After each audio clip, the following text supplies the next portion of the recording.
Est-ce que vous souhaitez, Olivier Faure, là où vous êtes, que la France aide davantage? On va voir plus tard dans l'émission les images des bombardements récents, des dernières heures encore à Zaporizhzhia ou à Odessa. Est-ce que la France peut faire plus? La France, l'Europe peuvent faire plus. Et il y a aujourd'hui un prêt de 90 milliards d'euros qui est envisagé par l'Union européenne. Et ce sont les amis de M. Poutine en Europe, M. Orban, Mme Meloni, qui aujourd'hui, M. Orban principalement en l'occurrence, qui bloquent ce prêt. Et évidemment, il y a possibilité pour faire davantage, pour faire mieux. Et c'est ce que demandent évidemment les Ukrainiens que nous avons rencontrés ici, qui savent que nous sommes à leur côté, mais qui craignent aussi pour leur sécurité, et on peut les comprendre. Il faut comprendre que ce qui se vit ici au quotidien, on s'est habitué, ça fait 4 ans que la guerre a commencé, et on a presque oublié qu'il y avait une guerre en Ukraine. Mais ici, tous les soirs, ils vivent avec cette application qu'ils ont dans leur poche, sur leur téléphone, qui leur indique les alertes, et c'est parfois toute la nuit des bombardements, même sur la ville de Kiev, qui est pourtant une ville plutôt moins sollicitée que les villes qui sont placées à l'est dans le Donbass ou à Crimée.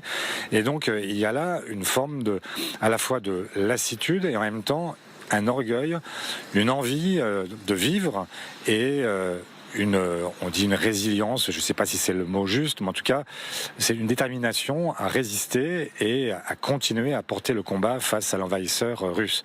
Mais ce que j'observe aussi, c'est que malheureusement, en Europe et singulièrement en France, j'ai vu le sondage qui est paru dimanche dernier et qui fait apparaître pour la première fois une baisse de soutien, et je le regrette parce que ce qui se passe ici, ce n'est pas simplement la défense de frontières, c'est la défense de valeurs démocratiques, les droits humains, une façon de vivre, et cette façon-là, c'est la nôtre. Et ce qu'ils défendent, ce n'est pas simplement leur intégrité territoriale, c'est aussi ce que nous avons en commun avec eux. Et ce drapeau européen qui est si souvent conspué en France, malheureusement par les souverainistes, eh bien ici, il est en fait le drapeau de l'espoir, le drapeau de la liberté, et c'est ce drapeau-là qu'il faut défendre. Olivier Faure, si le Parlement doit voter, après 4 mois par exemple, si des troupes françaises sont envoyées au sol en Ukraine pour réassurance après un cessez-le-feu, est-ce que vous voterez en faveur de ces troupes?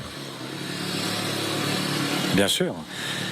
J'ai soutenu ce que le président de la République a engagé, cette coalition des volontaires qui permettrait, alors dans l'hypothèse où un cessez-le-feu serait enfin signé, à ce que des forces qui viennent de l'ensemble de l'Europe, du Canada, de la Grande-Bretagne, eh bien, puissent venir sécuriser et garantir leur sécurité aux Ukrainiens, ce qui me paraît être la moindre des choses et une façon aussi de garantir la paix. Parce que ce n'est pas la première fois que Poutine prendrait des engagements. Il l'a fait après le mémorandum de Budapest, il l'a fait. Je rappelle qu'à l'époque, l'Ukraine a accepté de rendre toutes ses armes. C'était une grande puissance nucléaire, même une des plus grandes puissances nucléaires au monde. Et elle a accepté de rendre son arsenal à la Russie en échange de la protection de sa sécurité, de la garantie de ses frontières. Et puis ensuite, il y a eu la guerre en Crimée, et maintenant, il y a cette guerre qui dure depuis 4 ans, qui est une reproduction, une réédition des trahisons de Vladimir Poutine. Et donc, c'est la raison pour laquelle, effectivement, il faut garantir la paix et pas simplement se limiter à quelques hurrahs de satisfaction prématurés dans l'hypothèse où Poutine accepterait enfin de signer un cessez-le-feu ou un traité de paix. Les gauches sont à Kiev, mais elles ne sont pas tout à fait du même avis. Elles sont même divisées. Monsieur Glucksmann, vous savez qu'il a une vision très différente de celle de LFI. Lui dit la situation actuelle avec Jean-Luc Mélenchon, qui a tort ou a raison, dit on ne fera pas la guerre aux Russes, a une position beaucoup moins allante face à la Russie. Monsieur Glucksmann dit il faut couper les ponts avec LFI. Le pensez-vous? Écoutez, Darius Rojban, franchement, on est là en pleine guerre en Ukraine et je ne veux pas rentrer dans ces polémiques. Chacun connaît nos divergences, elles sont profondes, notamment sur les questions européennes et internationales. Je vous l'ai dit, je suis un Européen convaincu et je suis aux côtés des Ukrainiens depuis le début. Là, on est au cœur d'un sujet très important. Vous savez combien ça compte pour les Ukrainiens, les aider ou non, être plus ou moins face à... Il y a un passif de la gauche, évidemment. Vous êtes dans un pays qui a vécu sous la botte communiste La gauche a une image un peu partagée. C'est vous qui avez gouverné les socialistes avec les communistes pro-soviétiques qui écrasaient sous leurs bottes les... Donc il faut clarifier. Aujourd'hui, est-ce que vous vous distinguez complètement de la position de LFI concernant l'Ukraine ? Je souris parce que la réalité, c'est que effectivement, François Mitterrand avait des ministres communistes dans son gouvernement. Mais est-ce qu'à un seul moment, vous avez en mémoire un président Mitterrand qui aurait cédé à l'Union soviétique, qui aurait à ce moment-là été du mauvais côté et considéré qu'il fallait avoir une politique pro-soviétique? Jamais ça n'est arrivé. Et donc arrêtons de nous faire peur avec rien. Il y a un moment où il faut quand même regarder les menaces telles qu'elles existent. Il y a une menace qui est une menace aujourd'hui, une menace russe en Ukraine. Il y a aujourd'hui en France une menace des soutiens, des proxys de Poutine que sont les agents de l'extrême droite. Je pense là à Marine Le Pen, à Jordan Bardella, à Sarah Knafo, Éric Zemmour. Je rappelle que Éric Zemmour évoquait le fait qu'il fallait un Poutine en France et vous me parlez de LFI. Vous parlez des proxys, si vous permettez, si vous parlez des proxys, Monsieur Lecornu, dans cette même émission, traité de proxy, à tort ou à raison, certains estiment que c'est de la diffamation, mais traité de proxy à la fois LFI et le RN. Le pensez-vous ? Non, je ne le pense pas. Je pense que Jean-Luc Mélenchon s'est beaucoup trompé sur la Russie de Poutine. Il s'est beaucoup trompé sur son absence de volonté de s'engager dans une guerre avec l'Ukraine.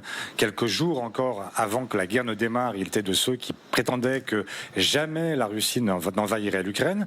Il a été démenti par les faits. Mais depuis, je n'ai pas le souvenir qu'il ait lui-même considéré qu'il y avait agresseur et agressé sur le même plan. Je rappelle que pour le programme du nouveau Front Populaire que nous avons signé ensemble, nous lui avons fait signer noir sur blanc le fait qu'il y avait un agresseur, la Russie, un agressé qui était l'Ukraine. Donc ça ne veut pas dire que je sois d'accord avec lui. Je vois bien que la tentation pacifiste parfois l'emporte sur tout le reste, mais je ne veux pas non plus mettre un trait égal entre d'un côté la gauche radicale qui peut se tromper dans son campisme, mais qui n'est pas la même menace aujourd'hui que l'extrême droite qui est aux portes du pouvoir et qui malheureusement se considère comme rappelez-vous de Marine Le Pen allant chercher l'onction de Vladimir Poutine puis allant chercher l'onction de Trump. Dans les deux cas, elle s'est toujours comportée comme celle qu'elle est, c'est-à-dire une femme d'extrême droite qui plébiscite les régimes autoritaires et qui n'a pas beaucoup de compassion pour les peuples qui luttent pour leur liberté. Au total, tout ce qui s'est passé ces derniers jours, ces différences sur l'Ukraine, l'affaire Quentin Derenque, le fait que des gens de la jeune garde aient été de cette façon impliqués, au total, est-ce que ça vous fait revoir ce soir votre lien avec LFI ou pas du tout ? Mais de quel lien parlez-vous ? Vous avez Je fait ne sais front pas de commun. quoi vous parlez parce que vous quand avez fait j'ai front besoin, commun, Olivier Faure, vous avez fait front commun contre le RN, c'est un lien. Face à l'extrême droite, c'est vrai. C'est vrai, oui, mais enfin, vous pourrez aussi noter que quand il a fallu négocier, y compris qu'un gouvernement qui n'est pas le mien, qui est un gouvernement de droite, et qu'il fallait le faire parce qu'il fallait donner un budget à la France, je l'ai fait sans l'ombre d'une hésitation. C'est vous dire à quel point, en fait, le lien dont vous me parlez est un lien qui existe face à l'extrême droite, mais qui ne nous soumet pas aux insoumis et qui ne nous classe pas parmi celles et ceux qui aujourd'hui se rangent du côté de la gauche radicale. Je suis parfaitement sur mes deux jambes, je sais où je vais, je sais pourquoi je le fais et je n'ai besoin de personne pour me guider. Et donc cette polémique qui dure maintenant depuis plus d'une semaine sur Quentin Derenque, alors même que la justice n'a pas été rendue, moi ce que je sais c'est que ce que je défends ici par exemple en Ukraine, c'est l'état de droit. L'état de droit, c'est accepter l'idée qu'on ne se rend pas justice soi-même, ce qui condamne la violence en politique, mais ce qui condamne aussi ceux qui préjugent dans les médias, qui font comme s'ils avaient déjà le résultat de l'enquête, comme s'ils savaient exactement quelles étaient les implications de chacun. Donc si nous voulons défendre l'état de droit, il faut le défendre non pas de manière intermittente, mais le défendre à chaque occasion. Cela vaut aussi bien pour l'extrême droite qui n'a pas encore été jugée définitivement pour le procès qui est aujourd'hui en appel de Marine Le Pen. Cela vaut aussi pour LFI. Je ne sais pas quelle est son implication. Ce que je sais et ce que j'ai condamné personnellement, c'est le fait qu'on ne peut pas en permanence être de ceux qui s'exprime avec une forme de violence verbale qui peut conduire parfois à légitimer aussi la violence physique. C'est ce que je condamne et c'est pour la raison pour laquelle j'ai demandé à LFI, sans grande chance d'être entendu, qu'ils fassent leur examen de conscience et qu'ils acceptent enfin de considérer que la hooliganisation de la vie politique, ça ne conduit nulle part, ça ne conduit malheureusement qu'à des drames comme ceux que nous avons connus à Lyon.